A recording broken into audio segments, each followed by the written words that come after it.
Hey, it's Alex Radcliffe from Board Game Co. And if you hear my voice and did not watch yesterday's video on Stellaris, then quick update, I have a little throat thingamajiggy, feeling mostly fine, but talking may or may not be a problem, so we will see if I end up pausing, cutting, splitting this into two videos. We will deal with it. I do not know if I have the capacity to talk for an hour. We'll figure it out. We'll play up at air. And starting off from there, we're going to start off with crafting Arzium. There's going to be two campaigns we're starting with, which are going to be not really, board games and resale value and all that, but rather going through Kickstarters and talking about two board game related things. The first one, like I said already, is Crafting Arzium. Crafting Arzium is going to be bringing you by the Zoom Out Media, who brought you the board game designers biography or whatnot. And this is going to be a biography of a documentary feature film about Ryan Lockett and his wife Mallory. Now, Ryan Lockett is obviously Sleeping Gods and the whole Red Raven games and all that. The most recent being Sleeping Gods. We have Islebound, Near and Far, Rome, Above and Below, whole bunch of different games from them, and they are like a two-man team effectively,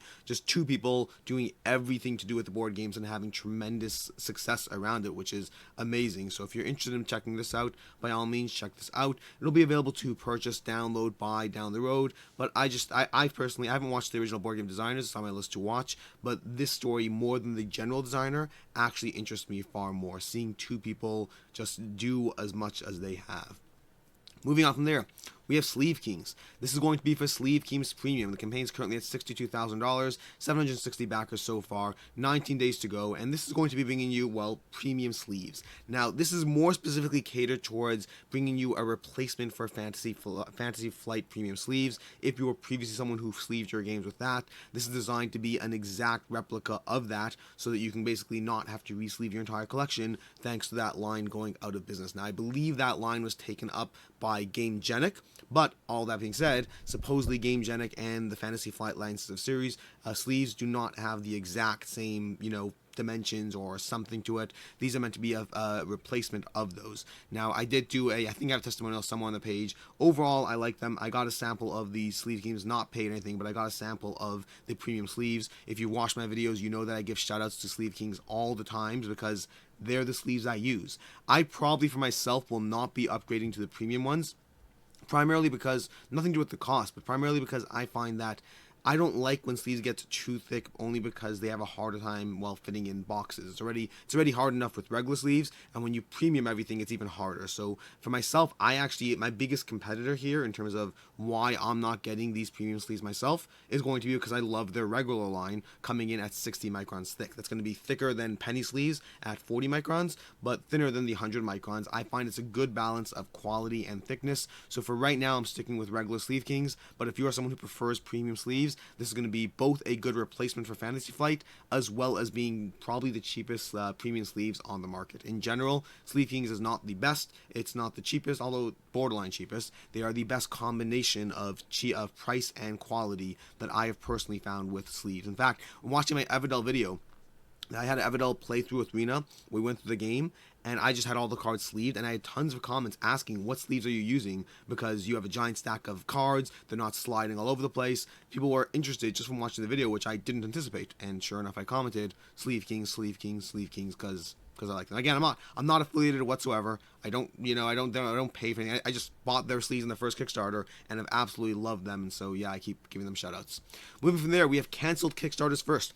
So, Skyline Express canceled. They will be coming back. They talked about how when they come back, they'll be coming back with a cheaper price point or whatnot, potentially more content creation or anything like that. But they're going through it. They're going to be changing and handling the section, changing the visual side. Basically, they had a game that on the one hand was very pretty looking, on the one hand looked like it was a good game. On the other hand, for some reason, something about it did not fully capture enough people. So they're canceling it. They're bringing it back with a bunch of changes. In general, when a campaign cancels, I find that usually they come back with changes that benefit the backers.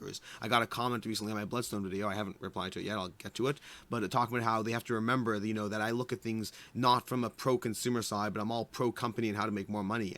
And while that's true, it's both.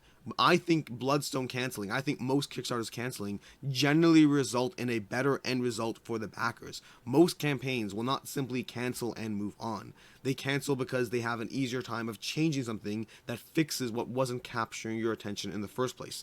That's like saying that, a company that, stopped selling it at full price and changed it to sell it at the sale price, something's changing here. Now, if a campaign simply closes and relaunches just hoping to get more eyeballs, sure, I hear you. but most of the time they are making changes. Those changes will be anything from price point, which gives the backers a better deal, to what you get, which gives backers a better deal, to changing the perception of the game, to giving like more content creation, which gets backers more informed. Most of the time, cancellations combined with the changes that come along with cancellations is a mutually beneficial thing. Yes, I am pro company. Yes, I am pro consumer. Generally, my entire approach always will be, I like to give the advice that I think is best to the person I'm talking to. To someone who, to you right now, I'm talking to you about backing campaigns, I'm giving you the advice of what I think makes the most sense economically to back. But should a company come to me and ask me a question, I will give them the advice that I think is best for them. I am not pro-consumer or pro-company. I am pro who is asking the question. That, if that makes sense. Anyways, Skyline Express canceled, coming back with a cheaper price point. Moving on from there, Monster Invasion. Monster Invasion is going to be the first of two Kickstarters that are not currently funding yet. This is going to be on GameFound. Now, Monster Invasion is coming from Peterson Games. This is going to be, $7,000 raised out of a $10,000 goal, or sorry, out of a $5,000 goal. So they have funded, 16 days left, 104 backers, but overall, they're just not really blowing it out of the water over here. They're having a mediocre campaign, and honestly, that kind of makes sense for a variety of reasons. This is going to be a set of 4 different games. So to begin with, they lack cohesion. This is something we see in general when campaigns launch without a set game, with rather multiple disparate entities.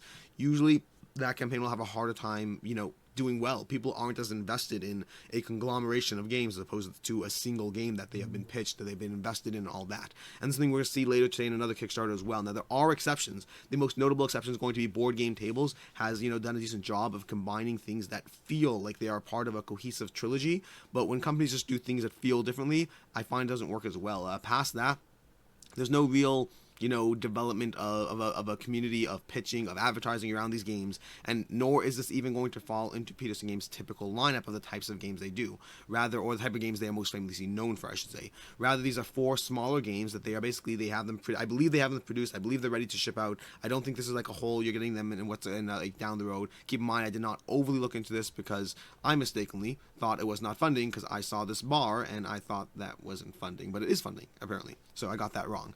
But overall, yeah, it is going to be the first GameFound campaign. It's only the 3rd GameFound campaign, and it's the first one that isn't doing phenomenally well, which kind of makes sense given the games on the table. That said, if you're interested, take a look at them. 4 separate games. I had a chance to play it that good. I have a playthrough of the channel. I thought it was good. I didn't think it was amazing or great. I thought it was a solid game that I want to see some different elements changed. At the time when I played, I didn't realize it was more of a finished product, so it is what it is. But either way, that is going to be Peterson Games and the Monster Invasion campaign. Moving on to another campaign that is actually not funding this time, before we go on to updates, we're going to have Hit the Silk. Now, Hit the Silk is going to be brought to you by the same company that brought you, I want to say, Stop the Train. Brendan Mills, co-founder of Escape Plan, and I believe their last campaign was Stop the Train over here. This is one that did pretty decently. Overall, Hit the Silk is, keep in mind, it just launched, so we have some time to see, but this is going to be 383 backers, $15,000 raised out of a $19,000 goal, 17 days to go. It'll almost certainly fund. It doesn't look like it's on track to do as well as Stop the Train, and I think that's just because mechanically it doesn't look as innovative. That being said, it does look like a fun game. I'm not talking about the value because it's not funded yet, but as far as the gameplay itself, the general premise is you have, you just pulled off a heist or whatever, and there's you're escaping with the money, and suddenly someone gets shot, the plane's going down, pilot shoots a gun into whatever, and now the 4 of you are trying to, or however many of you are trying to get out with your money and succeed, and yet there's not enough parachutes for everyone. So it has that aspect of a gameplay of trying to figure out how to walk away and basically walk away with a win. Now, I don't know the gameplay mechanics of it, but in a way it kind of reminded me of High Society. High Society, the idea of simultaneously trying to get the most, but there's going to be one person who automatically loses based on how poorly they did with maintaining their money. So this seems to have a similar feel, just more thematically I'm invested in this. More thematically I appreciate the, one person couldn't get a parachute, and now you have to figure out, you have to both walk away with the most money and walk away with, actually surviving. And there's other things as well, things like handcuffs that will, attach you to other characters, and now you're invested with them. You're going to need 2 parachutes, but you need to survive. Knives, bullets, poison, all these different mechanics going on. But ultimately, if the idea of what I've talked about so far sounds appealing, then go ahead, watch the video, go to the campaign page. The campaign page actually did a phenomenal job of covering the gameplay of the game itself, and that's basically Hit the Silk. Moving on to updates. So, updates. I'll take a drink here. I'm going to need multiple drinks this time, so we'll see. So, Moving on to Tiny Turbo Cars. Now, Tiny Turbo Cars, I have a gameplay that I have. Check out their update 17. There's a link to a gameplay with myself and Quackalope, basically the Quackalope team. So Jesse, Jan, and Devin, which is Jesse and Jan, you know. Devin's a writer if you don't know that. And myself playing a 4-player game of Tiny Turbo Cars. Now, I want to be very clear here. I expected to find this game entertaining. I expected when I first covered this like a week ago, 2 weeks ago, and by the way, at the time I said horrible games, and I was like, oh no, wait, it's horrible guild. I messed up there. Horrible games became horrible guild, so I messed up in that one. But past that, I expected to like this game. Tiny Turbo Cars is a game where you have a controller over here, and you pivot around with your little moving the tokens, and then figure out what your line of commands is, execute those commands, and from there see what kind of chaos ensues. Now I thought this game would be entertaining, and I thought it would be a light fun, play it a few times and move on from it. Now I've only played it once, so it may still be play it a few times and move on from it. But I had a blast of a time, an absolute blast. I was like gonna pick. I don't know if I backed it at the time yet, but I think I was gonna pick it up at retail or whatever it was, because like, hey, I'll get the base game. I don't need $75 worth of game here. I'm going all in on this game. This game is an absolute blast, at least based on the one play I had. It was and it was on an online play, and it was still an absolute blast. It was chaos. It was fun. It was planning. My biggest concern was that this game was that Tiny Turbo Cars would turn into an experience in which a person would just get better at that little, manipulation of symbols, and similar to my problem with Galaxy Trucker as to why I got rid of that, it would come down to someone just being better at that game, and then them winning as they got better and other players not having a chance. So I thought that the skill gap would constantly increase as one player developed a better game or played it more consistently, and other players would just not have as much fun. But it was an absolute madhouse. The game, Jesse decided to lead the pack by always just going done every second, every single time he is the first done, and that sets a timer in motion of the other players rapidly trying to finish their row. It was an absolute blast. Ended in a 3-way tie, which is very impressive. Overall, I went from being like, oh, Tiny Turbo Cars looks cool, I'll probably get a copy, to I'm really excited to add to my collection. It's going to require the right time of a group of friends hanging out together and being in the mood of something light, but this is totally the kind of game that I will close the night off on. And because of the simultaneous play of setting your controllers, playing a 5-player game, a 6-player game versus a 4-player game, whatever, it's not going to be that drastically different. Keep in mind, I believe 5 and 6 players was an expansion in that sense. So we have Wutaki coming. So Wutaki is going to be a game that I'm only bringing this one up because we cover this on the Quackalope podcast. So the Quackalope podcast, Jesse from Quackalope, when on the Weekly Quack, which is a podcast we do, he talked about Wutaki and he was intrigued by it, and he thought it looked pretty and cool and interesting, and apparently they then reached out to him after to play the game, and he loves the game. He thinks the game is excellent, incredible, and he's been trying to sell me on it. So this is not me saying, oh my gosh, Wutaki is amazing. Rather, I'm literally just passing on. I covered the game briefly and I said, hey, looks interesting, glad it funded. I'm not pulled in myself. I'm still not pulled in myself, but I'm just letting you know that from somebody who played it, that he thought it was absolutely amazing, and he keeps trying to convince me to get a play in, and I'd love to. The problem is just the timing of getting a play in before the campaign ends. But past that, otherwise, I would love to give it a play in and give you my own opinion as well. That is the update around Wutaki. Ragnarocks is a minor update, just to update you that they have an expansion in here if you didn't see that, and this is going to be 3 days to go, not a lot of time left, but so far they seem to be at like 49 powers left in the game. So if we scroll down here, there's 49 unique powers in the game from what I can see so far, with another at least 2, based on what it looks like in the image, on the way. That's going to be 51 powers in the game, which is, well, I mean, I'll take it, honestly. I'll take 51 powers in the game, because my biggest thing with this style of game is I want the variety that Santorini gives me. As far as value, same thing I said last time, it's going to be, $45 for the game, plus like $12 for the expansion, and then $2 for the promo cards if you didn't get the early sign-up bonus. Maybe it's $3, I don't remember what it was, but a few bucks extra. So you're talking about spending a good $65-$70 on this game, once you cap for shipping and all that, for a game that you'll be able to likely pick up down the road later. If it hits retail, you'll likely be able to pick it up later for, $25-$30. So if you're more concerned with the price point, I would say just wait and see if it's a game for you. Speaking for myself, I had the opportunity to play it. If you like Santorini, and if you feel that having all those extra rules in Santorini really adds to your experience, then I recommend backing the game. Also, you get these, cooler get transparent stones, but you get all those exclusive extra rules and stuff like that. Overall, for me, this is a no-brainer. I'm all in on this one, but it ultimately comes down to whether you value the larger, more developed, more variety-based experience, or whether you value getting something cheaper and to the table. And that's a theme we're going to see more and more, both in today's video as well as in general in other videos. I will constantly try to be pitching more, not just the value in and of itself, but also maybe you should get Kingdom Rush at retail. It's going to be a lot cheaper. Sure, it's a lot less content, but a lot cheaper. So I'm going to be focusing on that more in general. Moving on from there, we have Tiny Epic Dungeons, another update. This is really just an update to say, hey, looks like this thing's going to cross $2 million. It's going to be close, but with 59 hours to go, 1.7 million, there's a decent chance that this will cross 2 million or be very, very close. So if you want to be part of, well, I mean, the last campaign crossed 1 million for the first time, and the next campaign looks like it's about to cross $2 million. If you want to be a part of that, I mean, it doesn't mean anything to be a part of it, let's be clear. It's just you being a backer on a game, and it's not like Kickstarter history like, you know, Frosthaven was. But in theory, if you are interested or intrigued or whatever, then yeah, I mean, go ahead and back it if you were on the fence or any of those stuff. I don't know what I'm talking about. Moving on from there. So, we get to the new stuff. New stuff means it's drink time. So, let's go through this. Okay. So, we have Super Fantasy Brawl Round 2. Super Fantasy Brawl is going to be a game, well, obviously I love it, and they still have not gotten my name right over here. It's Alex Radcliffe with an E. The shame. Lots of people actually miss that E. It's a very common mistake, but it's fine. Most people know who I am, so, oh, that's not true. That sounded very arrogant. Most people who know who I am, it doesn't really matter in that sense. That was weirdly sounding. Either way. So, Super Fantasy Brawl is going to be giving you more content for the game that I personally already love. I know it's interesting. I watched Tom Vassel's review, the Dice Towers review with his kids. He did not love this game, but that's, you know, everyone's going to be different and magical snowflakes. And again, I'm going through stuff and saying things. It's whatever. So, Super Fantasy Brawl. Super Fantasy Brawl is going to be a game that is, I love the game. I think it's a great game. This is bringing you more content, 9 new champions. Ultimately, I find myself very disappointed with the campaign, but not disappointed with the content. What I mean by that, just to be clear, is I like the Kickstarter journey. I love the Kickstarter journey. I love the hype, the excitement, the daily reveals, the unlocks, the stretch goals, the optional buys. I love all of that. And this is just so far a fairly boring campaign as far as the things I like.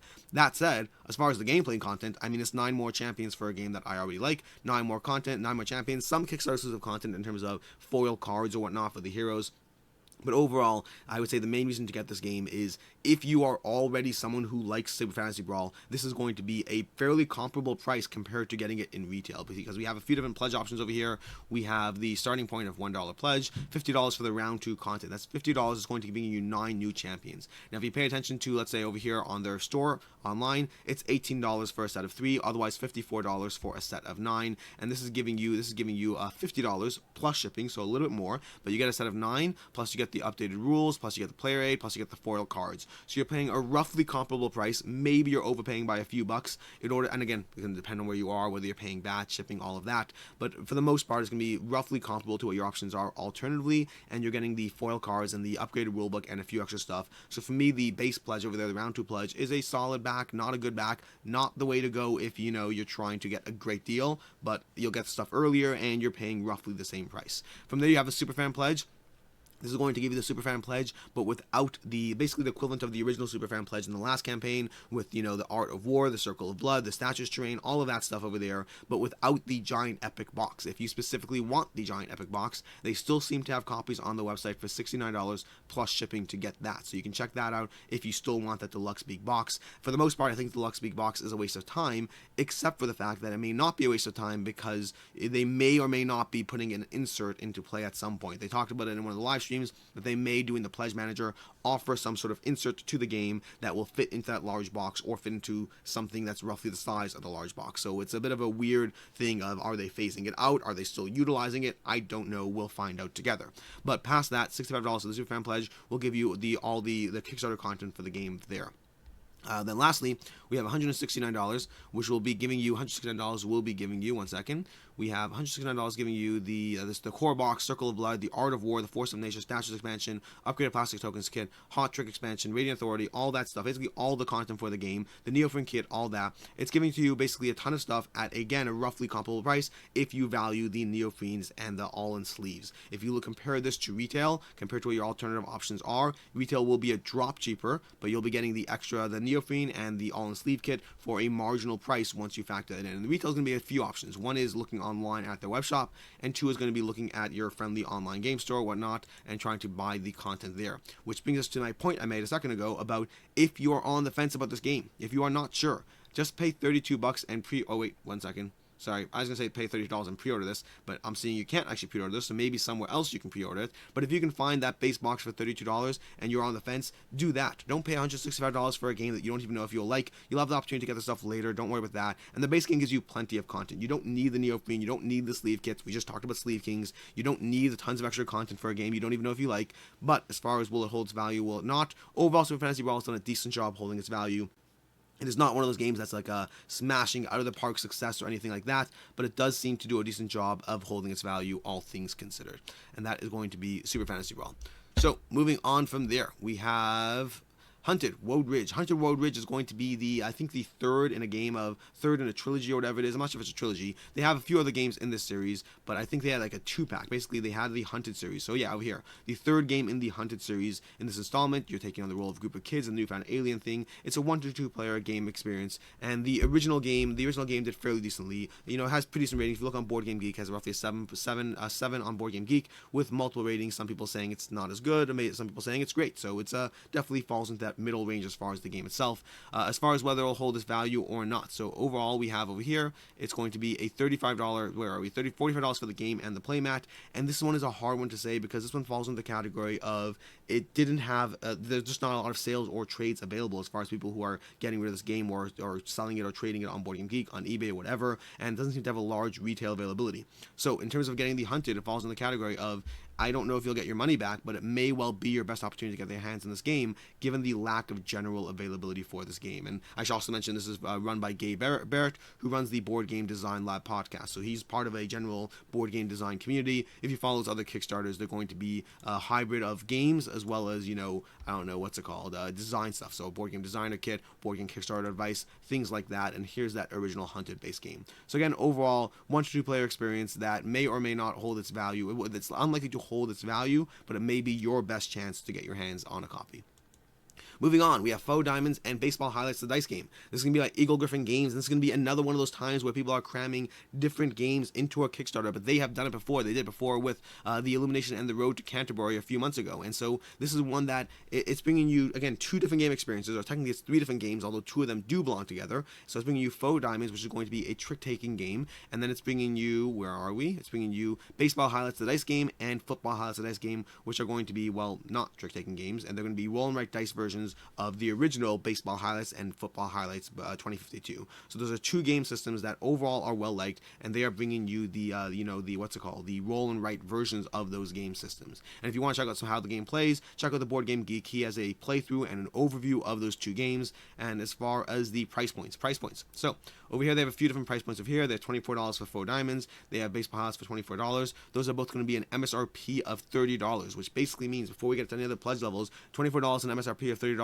is basically the price of the game that you'll see in retail, and that's not counting the fact that there is shipping as well. So basically, you're going to be paying shipping, which means you're overpaying for the game compared to what you get it at retail. The only real reason to get the game now would be either if you want to get it sooner, if you want to support the company, or the stretch credits. Stretch credits are a concept that Eagle Griffin Games used in that last Kickstarter. They used it in Illumination, and what they're doing is they give you the more the campaign funds. Let me see if I can find the graphic. The more the campaign funds, the more you get up to $10 in stretch goals if it gets all the way to 40k. Now it may or may not get to 40k, so maybe you'll get $4 in stretch credits. $4 in stretch credits are not money back. It's not a refund. It's money you can use to buy other games in the Pledge Manager. It's a very interesting idea. I like the idea of it. I just think that the return that they've given on both these campaigns has been too minimal to really be worth it. So I just think it's not your best opportunity or chance to get the game. If you want the game, go ahead and back it. I think this will be cheaper and a better buy in retail. Past that, really to cover the additional pledge levels, which are going to be $33 for the Football Highlights and Baseball Highlights. Together, combined, the Football Highlights is basically a standalone expansion, fits in the base game, but gives you a different experience. And from here we have Faux Diamonds, and then Faux Diamonds and all 3 of them together for $55. Moving on from there, water time. So, moving on to Everdell. Everdell. So the big announcement first and foremost is they have upgraded and announced worldwide shipping. So if you're someone who was interested in this game before, but you were upset because they weren't shipping internationally, they have added that. You can now buy this game internationally. They updated the most recent update. It's, whatever. You can get this game anywhere. They haven't really addressed the other complaints. Well, there's two other complaints. One complaint is going to be the price point of the all-in pledge for the game. That is, for returning backers, for new backers as opposed to returning backers. And then two is going to be the availability of splitting things up and buying, the Evertree plus this expansion plus that expansion. So two different complaints still out there. It's possible. I would love to see them address the one where they add extra content so people can buy what they want. I don't know what the logistics are behind it that stop them from being able to do that, but I assume if they're not doing it, there's a reason to a degree. Might be the cost of handling different stuff, whatever the reason is. In terms of the price point, that we already covered that. I talked about it in my full video on Everdell. I have a few videos on Everdell by now. I did a full should you back it on it. I did a playthrough and review of the game with my wife, or playthrough and first impressions really of the new content. I didn't even have the full expansion for the new content, but overall, as far as pledge levels, like I said already, I did a full video, so if you want to check that out, by all means. Otherwise, the very quick notes here is there's new content for the game. There's going to be $60 is going to give you the New Leaf plus Miss Wood expansion, and for that, you're going to be paying roughly $15 shipping to get if you're in the US, although it'll vary based on where you are, which means you are effectively paying $75 to get something that will cost you roughly $70 in retail. These are not going to be collector's editions of the game. They're going to be regular standard versions of the games, which means you're going to be comparing it to Belfair. Belfair came into the market at a $35 price point from, let's say, Miniature Market or whatnot, which means this is going to be roughly two $35 games. For $70, you're paying $75 now, which means, although, to be fair, if you buy it at retail, you'll be paying taxes as well. So that $70 might be like $75, $76. So it basically works out to roughly the exact same price buying on Kickstarter versus buying in retail. The reason to get it now would be if you want to get the game sooner in terms of getting those two games if you just want that. Otherwise, if you want to get the New Leaf plus Mistwood plus Big Old Box, it changes the conversation entirely. And of course, if you're doing what I'm doing and getting the complete pledge and then selling or gifting or whatever, trading your original copies of the game, then that is likely going to be the best price point with 7,049 backers for this, 6,339 for that, and then a mirror is not actually mirror, but 1,300 backers for New Leaf and Mistwood alone. Overall, Everdell is an incredible game, one of those games that I just need to play more. I'm currently going through a slow purge. I'm always purging, but I'm going through a harsher purge in my collection right now as I get rid of things that are merely good, because I would love to just consistently play things that are great more than the things that are good. And I always have new games coming in because I'm doing content creation more. I'm playing more new games, which presents its own struggles, its own problems, very much first world problems. I'm not complaining, but it does mean I need to change up which games stay in my collection and which games do not. Moving on from there, we have Eternal Palace, a dice placement and painting Euro game. This one looks delightful. I was not expecting to be back in this one, and I'm pretty sure I'm going to be back in this one. So, $60,000, the 1,200 backers, 17 days to go. This is coming from Alley Cat Games, and there's going to be both. There's going to be the retail version with stretch goals, so still stretch goals, and then the deluxe version of the game. So let's go through that. Before we get into that, I recommend watching the Broken Meeple did a Kickstarter preview. I really recommend watching that because he doesn't generally do Kickstarter previews, and also he's known for being fairly critical. So, if you want to get a taste of his opinion of the game, which he really liked, short version, spoilers, he really liked the game, and then of course the more content creators as well, Rado, etc., whoever, but overall I would recommend Broken Meeple because he doesn't typically do this stuff. If he talks about the game and liked the game, I am certain it is, not, it sounded poor. Not to say anyone else's feedback is not valid or whatnot, but rather people who tend to be harsher or more critical, who have both types of content, I value that content more when they are complimentary about different things. I believe he gave it an 8 out of 10 with the possibility for it to adjust, change, rise as he gets more content for the game and as he develops it out. But it's a 1 to 5 player game, 60-90 minutes, 14 plus. It has a delightful little gimmick that I want to show you here.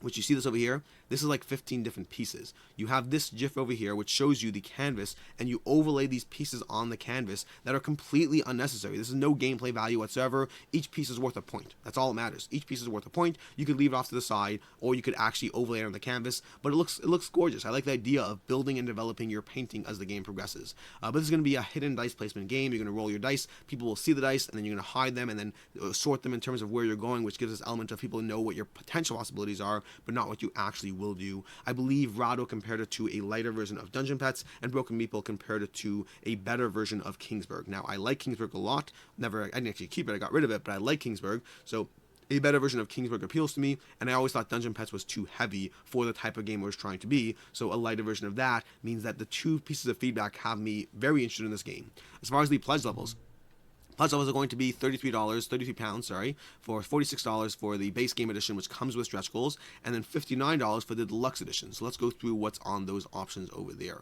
So we have over here what's in the box: 400 components, over 400 components. I mean, that's meaningless. That's just any pieces of component.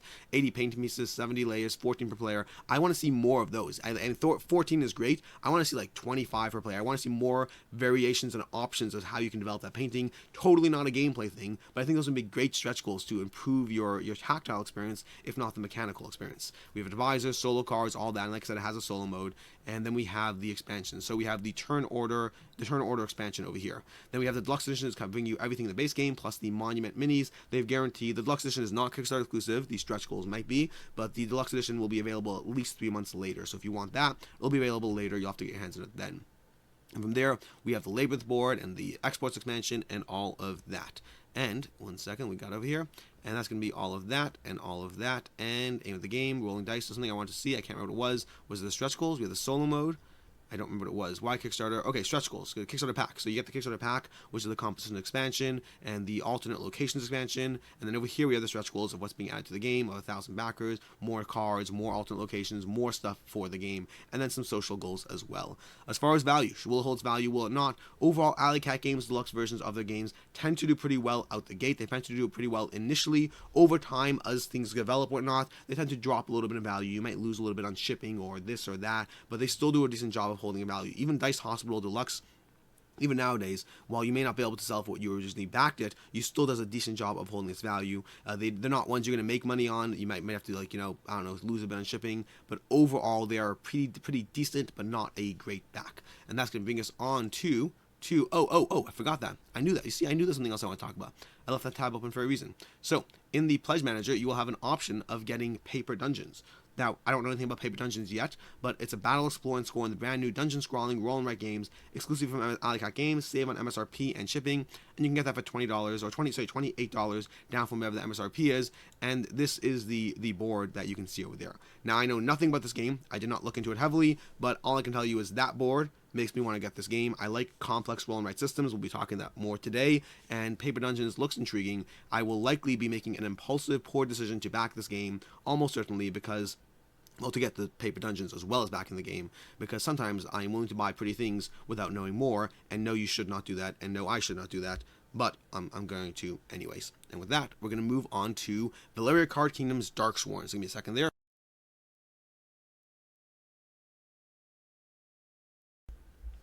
So, moving on from there, Valeria Card Kingdom's Darksworn.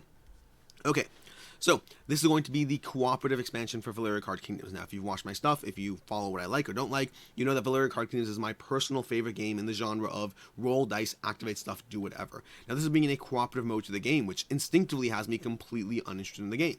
But, well, not uninterested, that sounds harsh. Less interested in the cooperative version than the competitive version. That said, watching Rado's review, he brought up a good point. I mean, keep in mind, Rado is very conflict averse when he plays games with his wife, but he brought up a good point that he says, well, why should I play the original competitive Valeria? I like the general genre of, look, I rolled and I got this stuff and I can do all this stuff. I like that. But it's a little more frustrating if I feel that I'm getting poor rolls and you're getting good rolls, and the engine you built is just better than the engine I built just through sheer luck. That might be slightly frustrating for people playing the game. I totally hear that. Not really a problem for me because it's a lighter game that I just enjoy, but I totally hear that. And the idea of if the cooperative game can still give me a feeling of tenseness, a feeling of trying to actually win and not just be a complete walk in the park, then I actually would understand and appreciate that could add to the experience.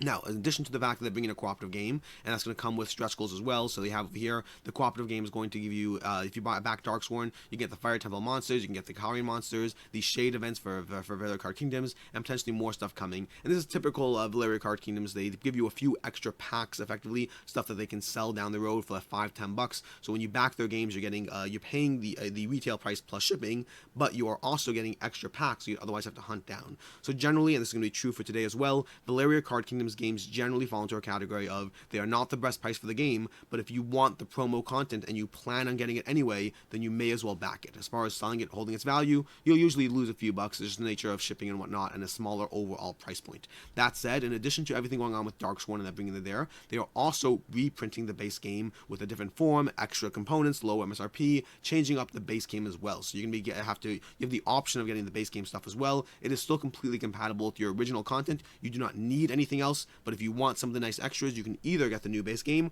or buy those separately. I recommend buying an entirely new base game, and I will show you why. So, we have over here English Darksworn for $29, the German Darksworn. Did I miss something over here? Nope, we did not miss anything. We have, let's actually go through it this way. Let's go down here and scroll through here. Oh, also there's going to be a bigger box. We're going to come to that as well, which means if you back the big box, there is going to be a degree of frustration of, I backed a big box already, now I have to pay again for a bigger box. I mean, really their options are either not putting out more content or just not making a bigger box until they're 100% certain they're done. I get the frustration, totally do. This is going to be the same thing to Everdell. In general, there is a cost to being an early adopter. Very often there's a benefit and reward in addition to playing your game. You often have a Kickstarter exclusive version of something that's worth more money, but sometimes there's a cost, and it's frustrating, and I get that. I just don't know, past asking Valeria Card Kingdoms, past asking Daily Magic Games to just cover or subsidize the cost of the previous purchase, what are they supposed to do other than not making the new big box so they don't upset people? It's a delicate balance. I understand frustration all around on this. But we have Co-op Gamer. For $59, you get the new second edition of Valeria Card Kingdoms and the Valeria Card Kingdoms Darksworn. For $30, you can get the second edition of the game. Remember that $30 price point is going to come with the new game, plus a few card sets that are exclusive to the new game, plus these 4 tracker boards over here to track your resources, which if you've played Valeria Card Kingdoms, you know is something that you need some sort of tracking system. Otherwise, you just have hordes of resources on the table in front of you. I love this system. Now, this is a system we actually saw in...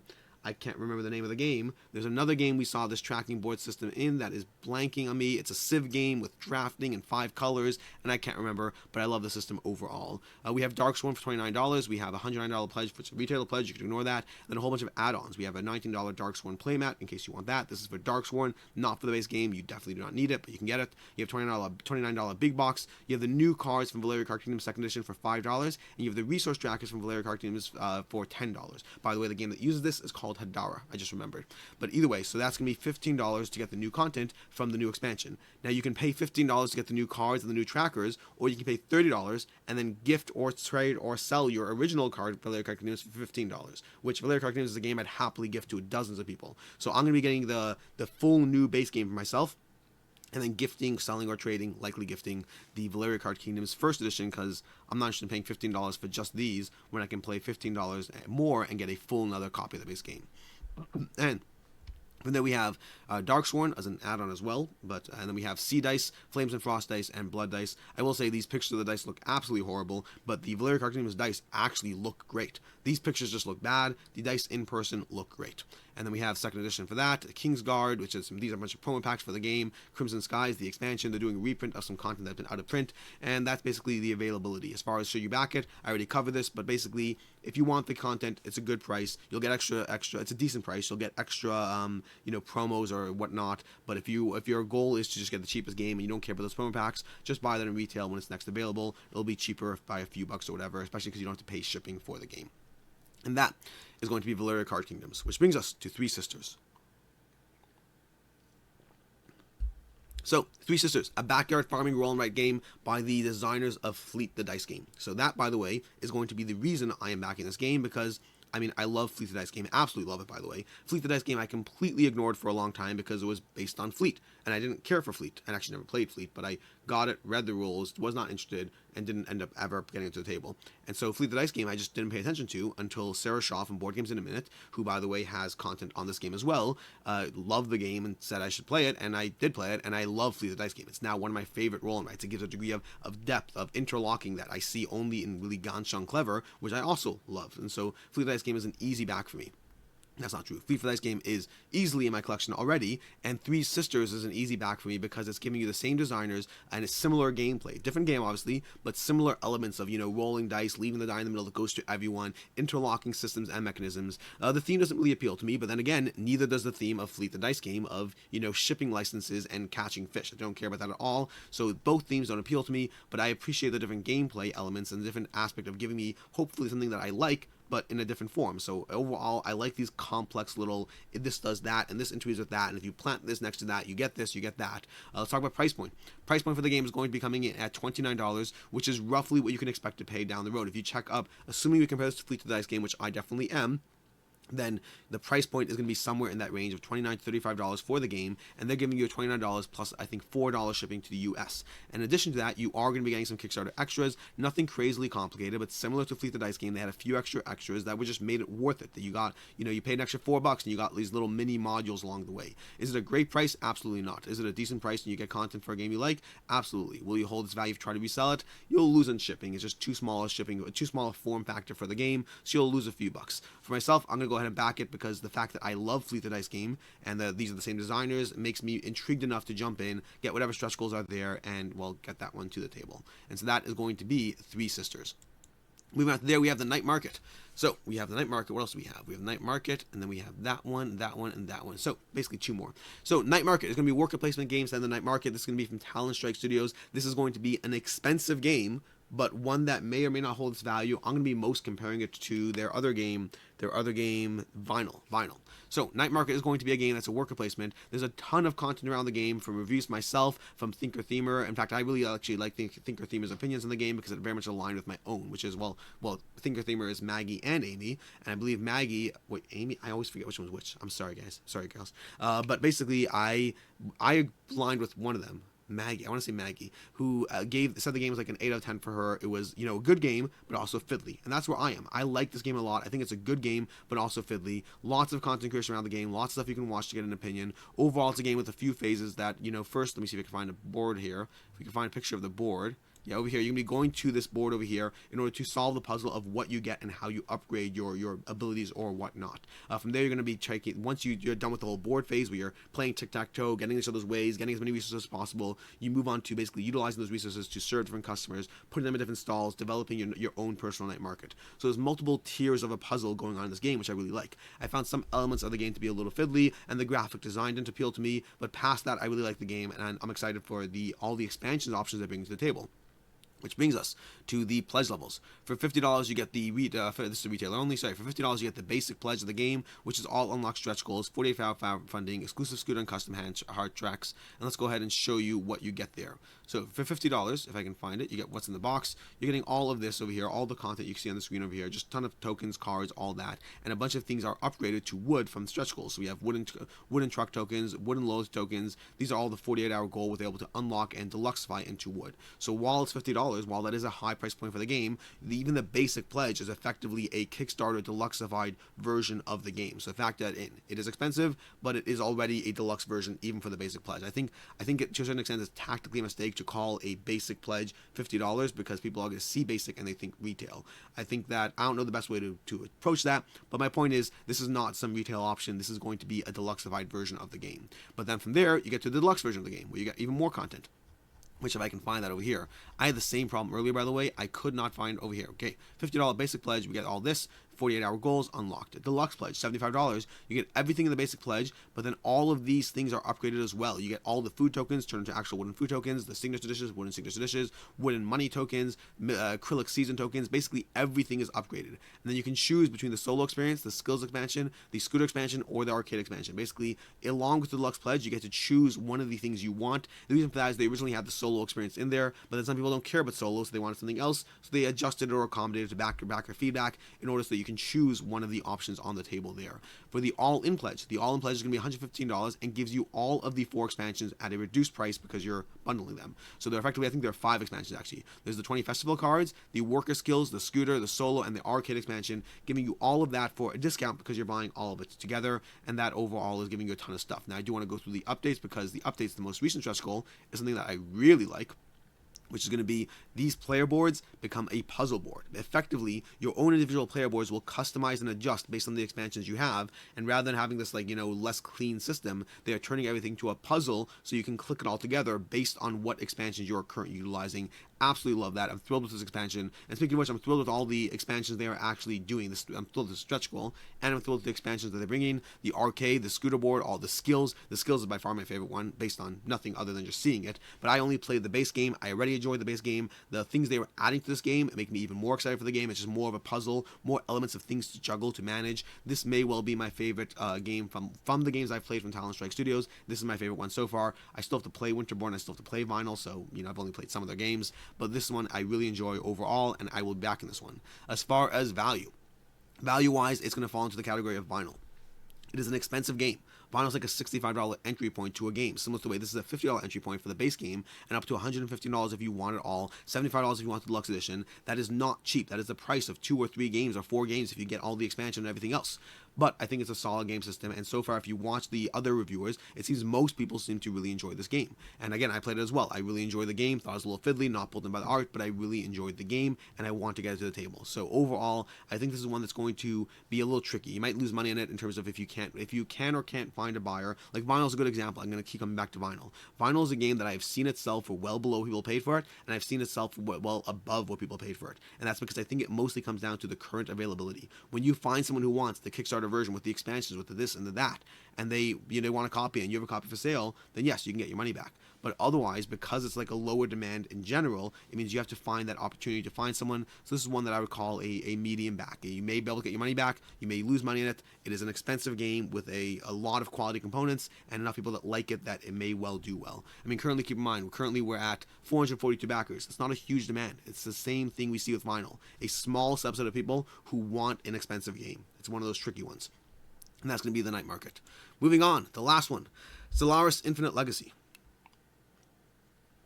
$2 million raised, 12,000 backers. I'm not going to go into this in detail. I did a full video on this yesterday. The very short version of the game, a very short version here, is that this is a Kickstarter that was not prepared for how successful they were going to be, and it does not seem to be catering to gamer audiences so much as board gamer audiences so much as video gamer audiences. What I mean by that is they don't have a lot of things that board gamers have come to expect from Kickstarters. They have minimal content creation, they have no rule book, they have no real content about the gameplay is past surface level stuff. So overall, they're just not doing a good job pitching what people want to see when you ask them to spend $170.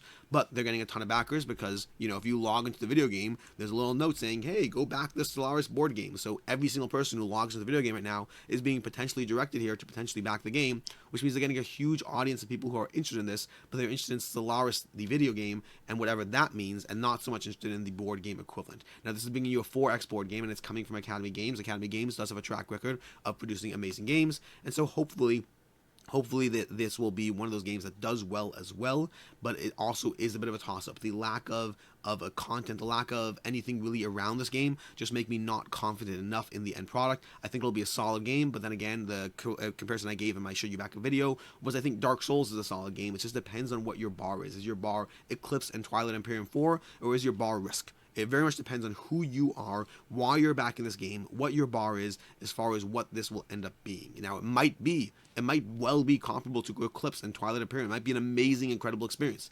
I just don't have that confidence without a rulebook, content creation, and more information around the game. Past that, pay attention to the fact that there is an early bird that will be timing out on Tuesday. So if you are on the fence, make sure to go ahead and back that early bird pledge level just to lock that in. And basically, that is everything. And before I go for the day, 2 more things. Heroes of Normandy and Catacombs are 2 games that I totally missed somehow, and I caught them last minute as I was preparing for this video, so I will not be covering them this week. I'll be covering them in future weeks, but in case you want to jump into those, just in case for general awareness, I will cover that Heroes of Normandy has a big box as well as Catacombs. So these are 2 big box games for existing properties. I will not be covering them today, but just in case you want to be aware of them, I'm talking about them, and I will cover them in a future video. Until next time, I'm Alex Radcliffe from Board Game Co., and I hope you have a good one.